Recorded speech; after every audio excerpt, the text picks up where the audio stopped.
By the end of this video, you will know the exact one thing that you need to do every single day and how you can do it so that you can be like all the successful people that you look up to. I promise you that this one thing done consistently is going to set you apart from your friends, family, and basically anyone else in your social circle. This one thing is what is going to help to propel you to your next level of success in 2025. I'm Dr. Basleen, and I've helped hundreds of people optimize their brain health and crush their limiting beliefs so that they can maximize their potential and step into their next level of success. That one thing is emotional regulation. I am telling you right now that your ability to regulate your emotions in a healthy way is keeping you stuck in life. It's keeping you lazy, it's keeping you broke, and it's basically keeping you in all the places that you don't want to be in right now. Make this be the number one skill that you focus on in 2025 and watch how that propels you to success in all areas of your life. Here are the 4 chapters that I'm going to cover in this video. Chapter 1, what does emotional regulation mean? Chapter 2, signs you suck at regulating your emotions. Chapter 3, why you suck at regulating your emotions. And Chapter 4, steps to develop your emotional regulation skills. Let's dive right into Chapter 1, which is all about what does emotional regulation even mean. When I say emotional regulation, what I am talking about is your ability to identify the emotions that you are experiencing and actually be able to work through them in a way that isn't self-destructive.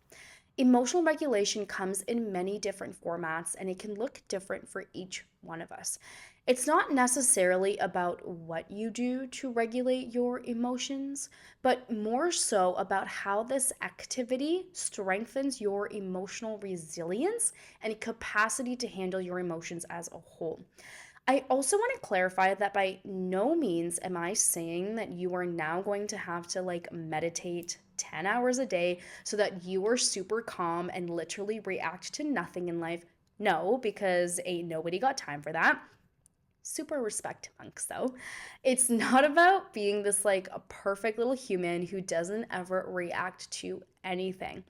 Instead, it is about the art, the practice of working through your emotions, especially the uncomfortable, icky ones that you just hate so much, so that you can get stronger through them. In my practice, I work with people who struggle with regulating their mood and emotions. I work with a lot of entrepreneurs or individuals who want to be successful in the workplace. And I just see time and time again that their inability to regulate their emotions holds them back from stepping into that next level of success. One of my clients, she's an accountant with her own business. She really struggled with making healthy choices. And this was because she was turning to food to cope when she was stressed out. So her ability to essentially handle the stress and regulate this emotion was causing her to ultimately make poor food choices, which led her to feeling slow and sluggish, which then impacted her ability to show up for her business. So I helped her to create a plan to help her regulate her emotions in a healthy way, along with helping her redefine her relationship with food, which just completely changed the game for her. You need to start tuning in and observing to see what you do when you feel uncomfortable emotions. Do you feel bored and then you immediately go scroll on social media?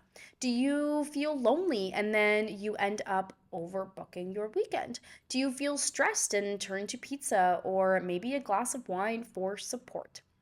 The problem with these self destructive strategies is that they don't help you actually work through your emotions. Work, okay? They distract you from them. I'm going to repeat that so it sinks in. Healthy coping strategies allow you to work through your uncomfortable emotions. Unhealthy coping strategies distract you from them.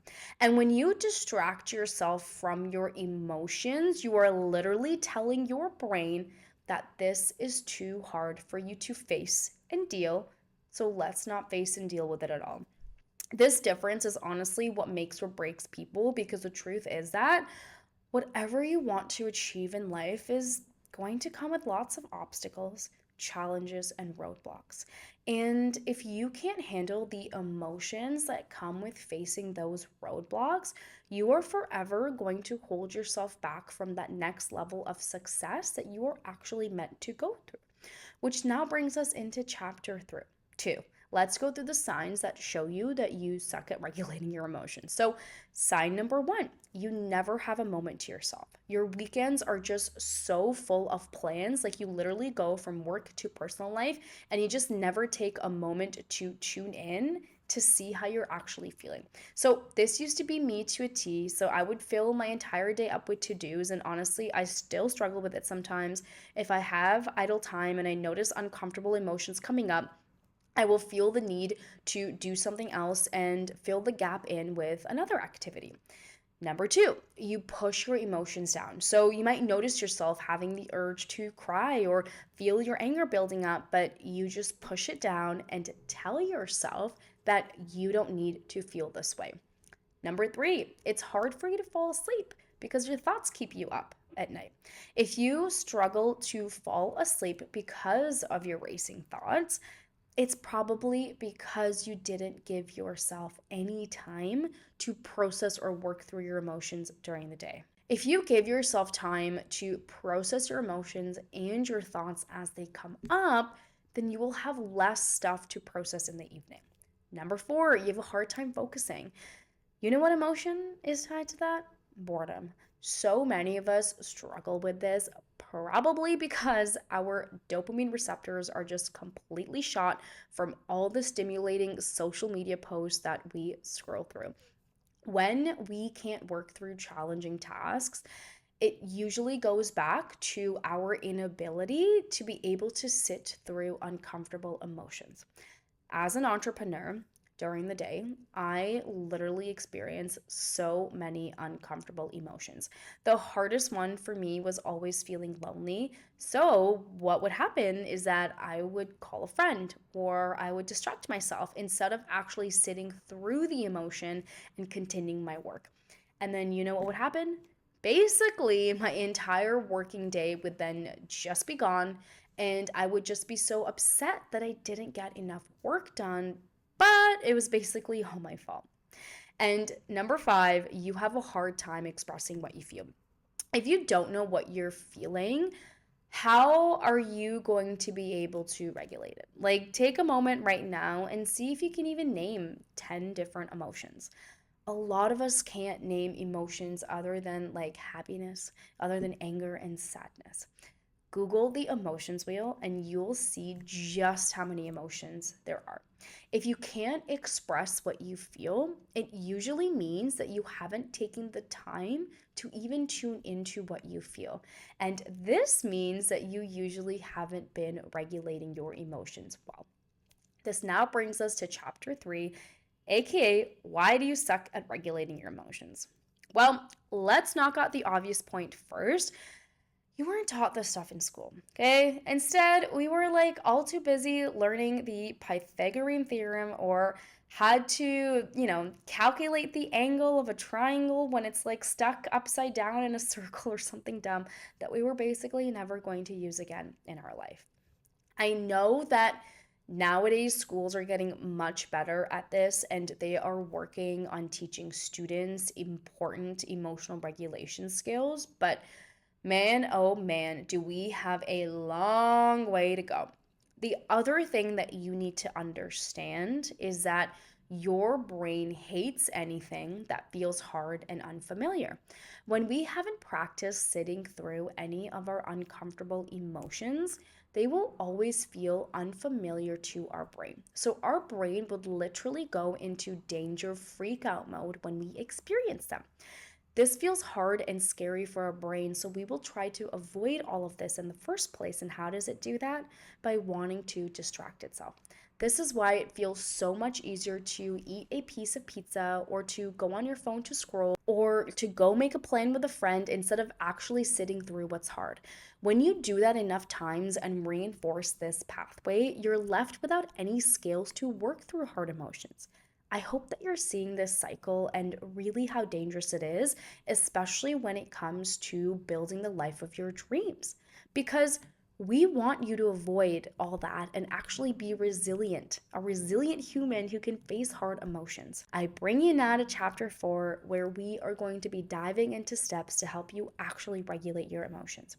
The first step is that you need to give yourself space and time to tune into what you're feeling throughout the day. Most of us are constantly on the go. We're moving from one task to the next without actually being conscious about what we are doing. If you can't be conscious, then you will continue to act on automatic. And when you act on automatic, you will essentially be living the same patterns over and over again. All this looks like is giving yourself a space of a few seconds as you transition from one activity to the next to tune into how you're feeling. This could look like you simply taking a pause before you step out of your car to go to the gym, or maybe you take that pause after you've brushed your teeth in the morning, or maybe you take that pause right after you shut your laptop off for the day. Pausing gives you the space to process, to grow, and most importantly, show up differently in your life. Second, in these pauses, start to tune into your body to see what emotion you're feeling. Before emotions reach our mind, they actually end up showing up in our body. So start getting good at noticing what emotions are showing up in your body and where. Use the emotions wheel. You can Google it and find it everywhere to see all the different types of emotions there are and see which ones you are commonly experiencing on a day-to-day basis. Once you have started to identify the emotions that are showing up in your body and can actually label them accurately, you will mess up a few times, so don't even worry about that, expect it. Then you can start asking yourself, what will help you work through this emotion in this moment, and what do you actually need? So, for example, it's a Tuesday night, you just ended work, and you are about to watch Netflix, but you take a pause. You tune into what you're experiencing and you notice this bit of like emptiness in your chest. It feels heavy and uncomfortable. You can identify it as loneliness, but instead of watching Netflix, you decide to call a friend because you realize it's been a little while since you've connected with anyone. Do you see the difference in that? Instead of distracting yourself via a show, you're actually fulfilling a need of yours because at the end of the day, your emotions are signposts. They are always showing you how you need to be supported, a sign that you've been ignoring for most of your life, let's be honest. These are the 3 simple steps that are going to help you become a master regulator of your emotions. The most important thing to remember is to choose activities that will help you work through your emotions instead of activities that are going to numb you. You can simply ask yourself this question: is this activity going to help me work through what I'm experiencing? When you learn this skill of regulating your emotions in a way that is actually healthy instead of self-destructive, you just become an unstoppable force.